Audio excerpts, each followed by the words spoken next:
Hi, well, I'm here in the booth talking with Dino Longueira from Majestic Arms.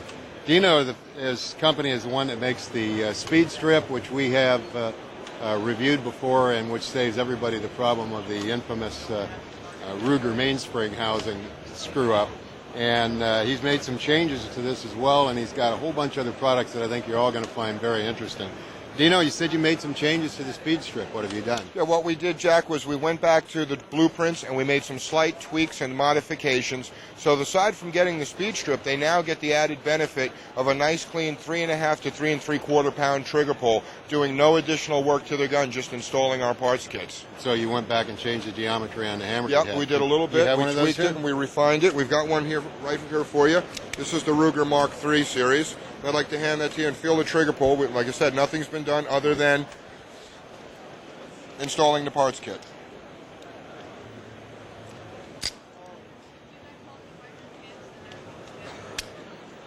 Wouldn't get any better than that ever stock. That is very nice.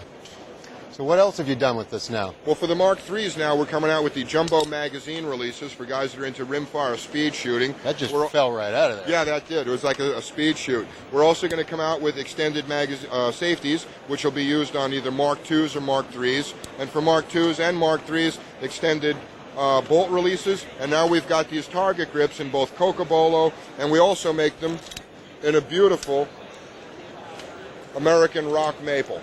Those are pretty. Now, you're talking about a kit to remove the magazine safety from the Mark IIIs? Yes. We'll now have what's called the Speed Strip Kit 3/2 conversion. And what that'll enable you to do is take out your magazine disconnector from the Mark III, and you'll put the gun back together utilizing Mark II parts. So you'll have the advantage of a push-button release, but you will get rid of the magazine disconnector, which really wasn't a necessary feature in a Target 22. And then what also you get is that magazine just popping freely from the gun, and it jumps right back into the mag well, much smoother than it did originally. Wow, that's great. What else have we got here? I see an old friend here. Well, this is the M.A.R.R.S. This is our concept rifle that my wife and I have been working on for a couple of years now. We've always been intrigued with the original Armalite survival rifles. It was a beautiful concept of a self-contained action with a quick-change barrel, but it was rather poorly executed. But with those two features, we can make this gun anything we wanted it to be. So what we did was we went back to the drawing board and we started all over again, but we started our engineering on 22 Magnum so that we could work our way backwards easily. So now we've got one rifle that shoots all 4 rimfire calibers interchangeably. The customer can have 1, 2, 3, or collect all 4, and our motto is you're not only allowed to, but you're encouraged to change your mind. Show us how that works. Sure, the 22 Magnum is 17 HMR. Your magazines and bolts remain the same, being that you're working on the same casing. When you want to swap between those two calibers, all you need to do is change off your barrel assembly, which is this much of a hassle. Being that the optics and sights are mounted directly to the barrel, you don't lose the relationship, so your gun is always zeroed and ready to shoot right out of the box. When you want to drop down and shoot the smaller calibers, which would be 22 long rifle and 17 Mach 2, your magazines, of course, are different, but what you'll also have to do is change out your bolt and recoil spring guide arrangement. That might take a little time, so please bear with me. Okay, there, we're done. I designed my bolt to be one complete sub-assembly that operates on dual guide rods independently of the receiver. So a customer merely needs to assemble the action with the bolt that's appropriate for the caliber he'd like to shoot, put the cocking handle back in, now lock the action open, put on the appropriate barrel assembly, and he can now mix and match amongst all 4 popular rimfire calibers.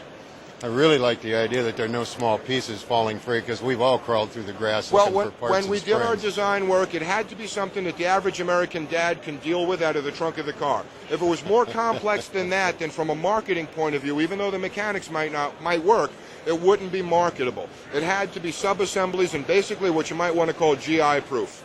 What we have here is the same rifle you just saw, but now in a traditional sporting design. All same interchangeability, everything mixes and matches. You can take disbarreled action, reassemble it with those stocks, or vice versa. This one also was designed with rapidity and ease in maintenance and dismantling. Take out your stock bolt, now you can remove your stock. Lock the action open, and now you can take off your barrel assembly, which is going to be a little bit this much of a hassle. Once again, the optics must stay with the barrel for a system like this to really function well, so that every time you reassemble it, it's ready to shoot right out of the box. One of the issues you normally run into with a cantilever scope mount is what's known as springboard effect. Just have the action here. There you go. And in the springboard effect, the cantilever scope mount tends to vibrate and spring on the back end. So what we did was we put a threaded column here at the back of our cantilever scope mount. The very first time you assemble one, you bring the threaded column down, and you make light contact with the receiver, and then you lock the set screw. So that's kind of like the way I set up my daughter's shotgun with the rib mount, and then the rear end of the cantilever mount threads into the receiver and locks it down, so you're doing the same thing. Yeah, exactly. No spring. Absolutely, exactly. So this way, when you reassemble it and put it onto the receiver, as we tighten this nut, we're now going to draw it up and make a rock-solid unit.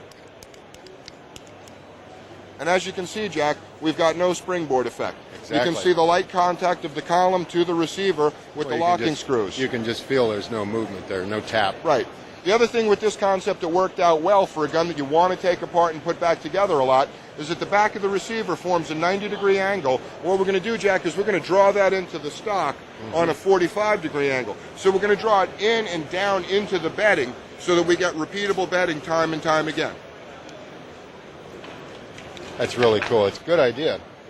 You always seem to think these things through quite well before you get off and down the road with them. Well, we try to, yeah. We try to think of what's the mistakes people can make and what is it that won't be simple enough. Like I said, it's got to be something the average American dad's going to deal with right out of the trunk of the car. You can have your varmint rifle, your coyote rifle, and then dad can reconfigure it to 22 and let the kids blow up some tin cans in the yard. What do you think the price point's going to be on this? Well, what for we're a 1 working on caliber? marketing is we're going to look to give the American person a basic rifle in 1 caliber for about $489, about $1,200 to shoot all 4 calibers. Of course, that wouldn't include optics.